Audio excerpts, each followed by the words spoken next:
Assalamualaikum warahmatullahi wabarakatuh.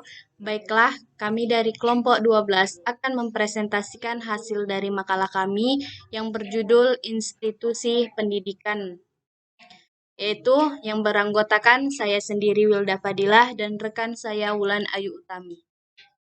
Baiklah, kita lanjut saja. Yang pertama yaitu pengertian lembaga pendidikan Islam. Lembaga menurut bahasa adalah badan atau organisasi tempat berkumpulnya. Badan atau lembaga pendidikan menurut Ahmad D. Marimba adalah organisasi atau kelompok manusia yang karena satu dan lain hal memikul tanggung jawab pendidikan kepada peserta didik sesuai dengan badan tersebut. Lembaga pendidikan Islam ialah suatu bentuk organisasi yang diadakan untuk mengembangkan lembaga-lembaga Islam yang baik, yang permanen maupun yang berubah-ubah dan mempunyai struktur tersendiri yang dapat mengikat individu yang berada dalam naungannya, sehingga lembaga ini mempunyai kekuatan hukum tersendiri, yaitu jenis-jenis lembaga pendidikan Islam. Menurut Sidi Ghazalbah, lembaga yang berkewajiban melaksanakan pendidikan Islam adalah sebagai berikut. Yang pertama, rumah tangga, yaitu pendidikan primer atau fase bayi dan fase kanak-kanak sampai usia sekolah. Pendidikannya adalah orang tua, sanak kerabat, famili, dan saudara-saudara, teman sepermainan, dan kenalan pergaulan. Yang kedua yaitu sekolah, yaitu pendidik sekunder yang mendidik anak mulai dari usia masuk sekolah sampai ia keluar dari sekolah tersebut. Pendidikannya adalah guru yang profesional.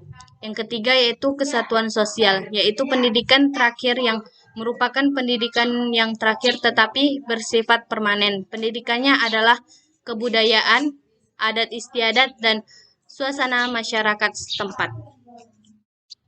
Selanjutnya yaitu di dalam Al-Quran dan hadis secara eksplisit tidak disebutkan secara khusus mengenai adanya lembaga pendidikan, sekolah atau madrasah. Lembaga-lembaga pendidikan selengkapnya akan dikemukakan sebagai berikut. Yang pertama, keluarga. Menurut Hamudah definisi keluarga secara operasional adalah suatu struktur yang bersifat khusus satu sama lain dalam keluarga, mempunyai ikatan melalui hubungan darah atau pernikahan. Sistem kekeluargaan menurut Islam adalah al-usrat az-zawiyah atau suami istri, yaitu keluarga yang terdiri atas suami, istri, dan anak-anak yang belum cukup umur dan berumah tangga. Anak-anak yang telah menikah dipandang telah membuat keluarga pula. Yaitu sekolah madrasah. Sekolah adalah lembaga pendidikan yang sangat penting sesudah keluarga. Semakin besar anak, semakin banyak kebutuhannya. Karena keterbatasannya, orang tua tidak mampu memenuhi kebutuhan anak tersebut. Oleh karena itu, orang tua menyerahkan sebagian tanggung jawabnya kepada sekolah. Masa sekolah bukan satu-satunya masa bagi setiap orang untuk belajar. Namun disadari bahwa sekolah merupakan tempat dan saat yang strategis bagi pemerintah dan masyarakat untuk membina peserta didik dalam menghadapi kehidupan masa depan. Baiklah, selanjutnya akan dilanjutkan oleh rekan saya Wulan Ayu Utami. Terima kasih. Masyarakat. Masyarakat turut serta dalam memikul tanggung jawab pendidikan. Masyarakat dapat diartikan sebagai kumpulan individu dan kelompok yang diikat oleh kesatuan negara, kebudayaan, dan agama setiap masyarakat. Keempat, masjid. Peran masjid dalam pendidikan Islam antara lain adalah: pertama, peran masjid sebagai lembaga pendidikan informal dapat dilihat dari segi fungsinya sebagai tempat ibadah, sedangkan peran masjid sebagai lembaga non-formal dapat dilihat dari sejumlah kegiatan pendidikan dan pengajaran dalam bentuk halaqah, lingkungan studi yang dipimpin oleh seorang ulama. Yang kelima, al-zawiyah. Kata zawiyah secara harfiah berasal dari kata inzawa, yanzawi, yang berarti mengambil tempat tertentu dari sudut masjid yang digunakan untuk iktikaf dan beribadah. Kaitannya sebagai lembaga pendidikan adalah zawiyah merupakan tempat berlangsungnya pengajian-pengajian yang mempelajari dan membahas dalil-dalil yang berkaitan dengan aspek-aspek agama, serta digunakan para kaum sufi sebagai tempat untuk halaqah, berzikir, dan tafakur untuk meningkatkan keagungan Allah Subhanahu wa taala. Tugas lembaga pendidikan Islam. Pertama, tugas keluarga. Orang tua dituntut untuk menjadi pendidik yang memberikan pengetahuan pada anak-anak dan memberikan sikap serta keterampilan yang memandai, memimpin keluarga dan mengatur kehidupannya, memberikan contoh sebagai keluarga yang ideal, bertanggung jawab dalam kehidupan keluarga baik yang bersifat jasmani maupun rohani. Tugas kedua, tugas sekolah. An-Nahlawi mengemukakan bahwa sekolah madrasah sebagai lembaga pendidikan harus mengemban tugas sebagai berikut, yaitu merealisasikan pendidikan yang didasarkan atas prinsip fikir, akikah, dan tasyri yang diarahkan untuk mencapai tujuan pendidikan. Yang ketiga, tugas lembaga pendidikan masyarakat.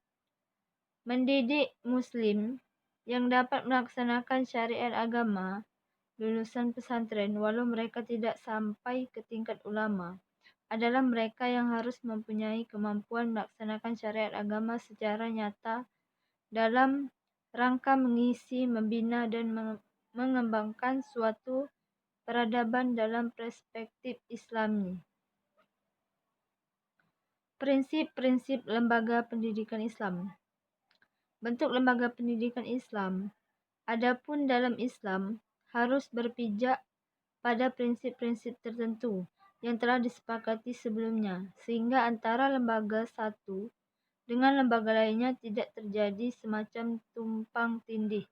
Prinsip-prinsip terbentuk lembaga pendidikan Islam itu adalah: yang pertama, prinsip pembahasan manusia dari ancaman kesesatan yang menjerumuskan manusia pada api neraka.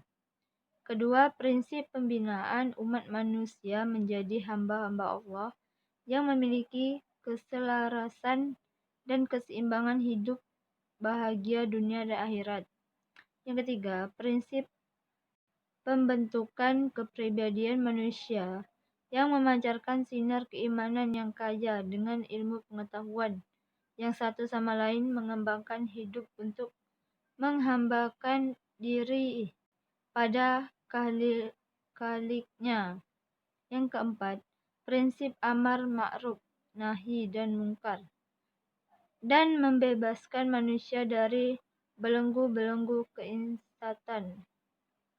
Yang kelima, prinsip pengembangan daya pikir, daya nalar, dan daya rasa sehingga dapat menciptakan anak didik yang kreatif dan dapat memfungsikan daya cipta rasa dan kuasa. Baiklah, hanya sampai situ penjelasan dari kami.